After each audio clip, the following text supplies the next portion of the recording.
आहे आणि अशातच एका चेहऱ्याभोवती सगळ्या या विधान परिषद निवडणुकीचं वातावरण केंद्रित होतं. तो चेहरा म्हणजे प्रहार जनशक्तीचे संस्थापक आणि आता शिवसेनेचे नेते बच्चू कडू. बच्चू कडू आपल्या सोबत आहे, त्यांच्याशी आपण बातचीत करतोय. बच्चू भाऊ, कालपर्यंत एकूण ठरत नव्हतं की आपण पक्षप्रवेश करायचा की नाही. रात्रीतनं असं काय घडलं, नेमका कुठल्या मुद्द्यांवर तुमचा हा प्रवेश झालाय? नेता नेहमी कार्यकर्ता आहे आणि मुद्दे शिंदे साहेबांना आम्ही समजून सांगितले सगळ्या गोष्टी. मग पेरणी ते कापणीपर्यंत सगळी कामं असेल, हमीभाव असेल, दिव्यांगांचे उर्वरित प्रश्न असेल, या सगळ्या गोष्टीवर युवकांच्या नवीन धोरण असेल, या सगळ्या संदर्भात चर्चा झाली आणि मुद्द्याला त्यांनी हो म्हटलं आणि मग आम्ही ते स्वीकारलं. कुठची एकूण कुठल्या मोठ्या जबाबदारीचं आश्वासन बच्चू कडू यांना एकनाथ शिंदेंनी दिलं आहे का? कारण एवढं मोठं पाऊल तुम्ही, कारण संघटना, जरी संघटनेच्या माध्यमातून तुम्ही समाजकारण करत असणार का, मात्र राजकारण करता येणार नाही, राजकारणासाठी शिवसेनेचं व्यासपीठ वापरावं लागेल, काही महत्त्वाचं आश्वासन दिलं आहे का? नाही नाही, आश्वासन आम्ही अगदी कसं आहे, माझा पहिल्यापासून विषय काय होता का आपण मुद्द्यावर बोललो पाहिजे, मुद्द्यासाठी आपण समोर गेलो पाहिजे. त्यानं हुद्दा हा महत्त्वाचा नाहीच आहे ना, तो तर कामातून दिसू ना दाखवून. मुद्दे मार्गी लावायसाठी हुद्दा लागतेच ना बच्चू भाऊ. मग तो आता घेतला ना मी विधान परिषदच्या आमदारकी. त्या व्यतिरिक्त इतर कुठली संघटनात्मक कुठली तो आता जबाबदारी त्यांचा तुमच्यावर? निर्णय. माझं काय मत आहे का त्यांनी तो निर्णय करायचा आहे आणि मागणी आपला हा स्वभाव नाही. जसं शिंदे साहेबाची ओळख देणारा म्हणून आहे, घेणारा नाही. तशीच आमची पण तीच प्रवृत्ती आहे. एक सेवाभावी माणूस आहे शिंदे साहेब. दिव्यांग मंत्रालय त्यांनी निर्माण केल्यापासून आम्ही त्यांचे चाहते झालो आहे. अच्छा. त्याच्यानं हा योगायोगाला आणि हे सगळी खरं तर किमया जे घडून आणली ते सगळी मीडियानं आणली. अच्छा. या दिव्यांग मंत्रालयाला काय मंत्रीपद मिळालं तर बरं होईल असं वाटतंय तुम्हाला? नाही नाही, असं काही वाटत नाही. मला असं वाटते का फार अपेक्षा करणाऱ्यापैकी मी नाही आहे. लढणार आहोत त्याच्यानं अपेक्षा. मिळालं मंत्रीपद तर? मला असं वाटतं का कोणी देत असेल तर नाही म्हणायचं कारण नाही ना. अच्छा. एकूण आपण जर बघितलं तर तुमचा राजकीय प्रवास शिवसेनेमधूनच सुरू झाला होता. 20 वर्षापूर्वी त्यावेळेच्या शिवसेना नेतृत्वासोबत काहीतरी खटके उडाले किंवा जुळवून घेता आलं नाही, म्हणून बच्चू कडूंनी त्यावेळी शिवसेना सोडली. आता काय फरक जाणवतोय शिवसेनेमध्ये? आता शिंदे साहेबांमुळे जो बदल आहे खरं तर तो बदल फार महत्त्वाचा आहे. लक्षात घ्या, दिव्यांग मंत्रालयासाठी मी 2.5 वर्ष उद्धव साहेबाकडे पाठपुरावा केला पण ते झालं नाही. पण मुख्यमंत्री शिंदे साहेब झाल्यावर ते लगेच झालं. पण त्यावेळी पण परिस्थिती अशी होती, तेव्हाही तुमची नाराजी होती दिव्यांग मंत्रालयात दिल्यानंतर, कारण फक्त मंत्रालय दिलं, त्याला निधी दिला नव्हता. एकूण म्हणजे गाडी दिली मात्र पेट्रोल टाकून दिली नव्हती, अशी अवस्था तुमची होती. नाही, त्याच्या माझ्या गाडीपेक्षा दिव्यांगाच्या अर्थात दिव्यांग मंत्रालयाची. बळकटीकरण होणं गरजेचं आहे. आता त्यांनी 2,000 जागा भरण्याच्या बाबतचा विषय होता, तो अजून भरला नाही. आत्ता दिव्यांगाचे अर्ध्या लोक दिव्यांगाचे पगार बंद केले, कारण तो शासन निर्णय जो काढला का तात्पुरते जे अपंगत्वाचं प्रमाणपत्र आहे त्यांचे दिव्यांगाचे महिने बंद केलेले आहे. आत्ताच शिंदेसाहेबांनी सचिवालय फोन केला आणि ते सगळे सुरू करण्याचे आदेश दिले. कारण हे कारण नसताना बंद केले. 2 GR काढल्यामुळे 50% राज्यातला दिव्यांग वंचित राहत आहे. या सगळ्या गोष्टीसाठी थोडं पदाची गरज असतं आणि त्याचा कसं आहे, सगळ्या गोष्टी लढून होत नाही, काही चर्चेतून काही तह करून मिळवायचे असते.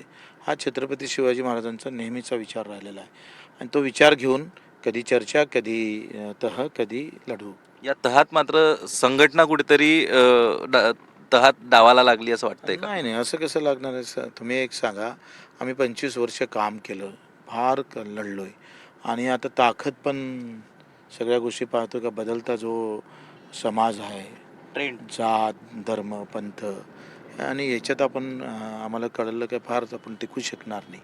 राजकीय काही निर्णय घेतला पाहिजे आणि तो आम्ही घेतला. अच्छा. तुम्ही उद्धव ठाकरे यांच्या मंत्रिमंडळात देखील मंत्री होतात. त्यांच्याशी म्हणजे त्यांच्या शिवसेनेला देखील तुम्ही एकेकाळी समर्थन दिलं होतं. एकनाथ शिंदेसोबत ज्यावेळी एकनाथ शिंदेच्या काही आमदारांनी बंड पुकारलं, त्यात बच्चू कडूंचं देखील नाव होतं. कुठली शिवसेना तुम्हाला बरी वाटते? कारण शिवसेनेचे 2 पर्याय आता उपलब्ध होते.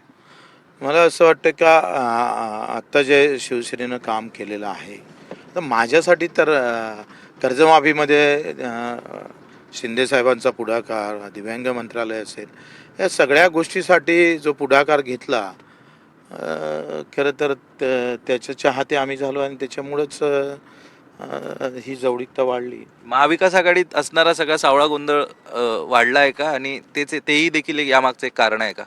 तुम्ही सांगा, आम्ही एवढं सगळं लढत होतो, अशा वेळेस अपेक्षा काय होती का उभाटा असेल, राष्ट्रवादी, काँग्रेस असेल, त्यांनी एक आमंत्रित करून त्या आंदोलनाला सरसकट कसं बिनशर्त. बिनशर्त कसा पाठिंबा देता येईल आणि बच्चू कडूच्या आंदोलनासाठी पूर्ण महाराष्ट्रभर कसं उभं करता येईल, हा जर एक कॉल केला असता महाआघाडीनं, तो सुद्धा त्यांना शक्य झालं नाही.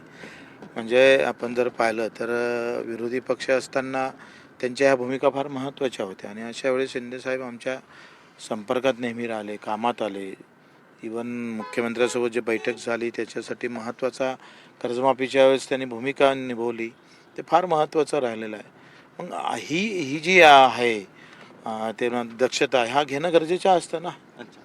एकूण आपण जर बघितलं तर विदर्भामध्ये बच्चू कडू विरुद्ध राणा दाम्पत्य हा मोठा राजकीय संघर्ष बघायला मिळतोय.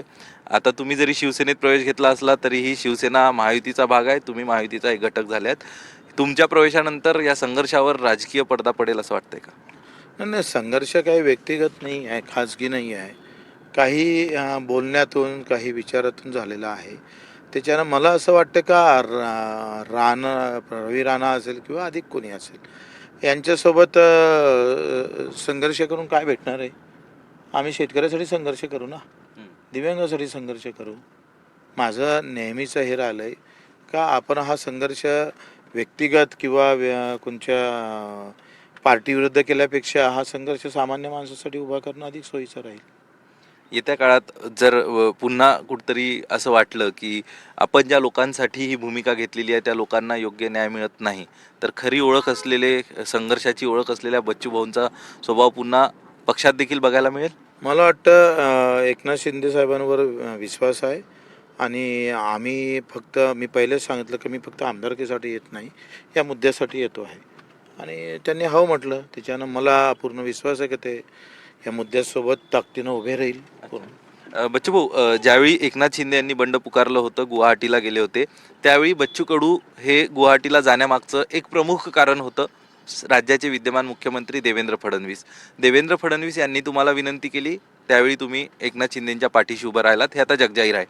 आताच्या बच्चू कडू यांच्या राजकीय निर्णयामागे पुन्हा कुठेतरी विद्यमान मुख्यमंत्री देवेंद्र फडणवीस आहेत का?